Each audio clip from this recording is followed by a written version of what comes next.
నమస్తే, నేను Vamshi. Welcome to I news. ఎప్పుడైనా విన్నారా? ఒక చిన్న మూఢనమ్మకం ఏకంగా ఒక విమానాన్ని 5 గంటల పాటు నిలిపేసిందని. షాకింగ్ గా అనిపించినా ఇది నిజంగా చైనాలో జరిగింది. ఈ సంఘటన విమానయాన భద్రత, మూఢనమ్మకాలపై తీవ్ర చర్చకు దారితీసింది. చైనాలోని షాంఘై ఫుడాంగ్ అంతర్జాతీయ విమానాశ్రయంలో చైనా సదరన్ ఎయిర్లైన్స్ కు చెందిన విమానం టేకాఫ్ అవ్వడానికి సిద్ధంగా ఉంది. 150 మంది ప్రయాణికులు తమ సీట్లలో కూర్చున్నారు.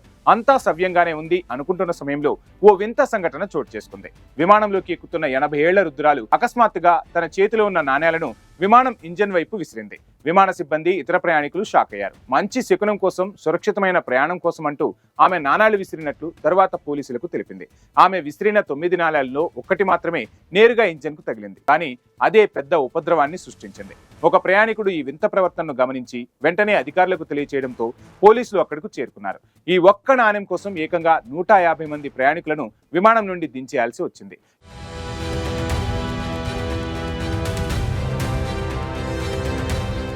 చైనా సదరన్ ఎయిర్లైన్స్ భద్రతకు అత్యధిక ప్రాధాన్యత ఇస్తూ ఇంజన్ను పూర్తిగా తనిఖీ చేయించింది.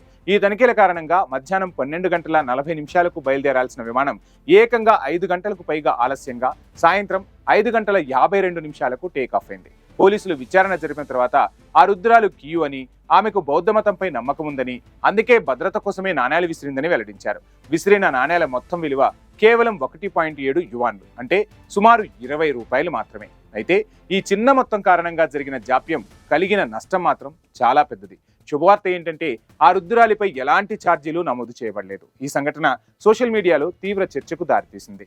అమ్మమ్మ, ఇది కోరికలు తీర్చే బావి కాదు, విమానం అంటూ నెటిజన్లు రకరకాలుగా స్పందించారు. భవిష్యత్తులో ఇలాంటి సంఘటనలు పునరావృతం కాకుండా పౌర విమానయాన చట్టాలు, నిబంధనలను పాటించాలని చైనా సదరన్ ఎయిర్లైన్స్ ప్రయాణికులను అభ్యర్థించింది.